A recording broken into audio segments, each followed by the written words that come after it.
Hello, my name is Mr. Moore, and this is 8th grade American History. I'm looking forward to having you in class this year. In American History class, we look at history, but we also look at the economics, government, and geography of our nation. We will begin looking at our rebellion against Britain, how that led to our war for independence, as well as the drafting of the Constitution and the Bill of Rights. We will also then be looking at many of the wars that we fought, such as the War of 1812, our war with Mexico, and the American Civil War. I'm looking forward to showing you why American history is my favorite subject. We have several other things that are being planned for this year as well, and we'll be talking about those soon.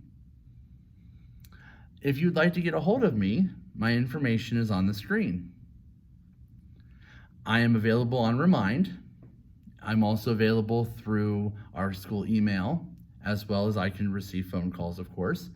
The best way to get a hold of me if you'd like an immediate answer is through Remind or through our school email. I check it quite often, and I check it at home.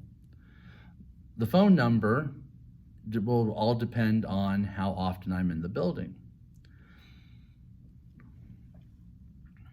We have a lot of exciting things going on this year, and I'm really looking forward to having you in class. If you have any questions, please feel free to let me know, and we'll see you soon.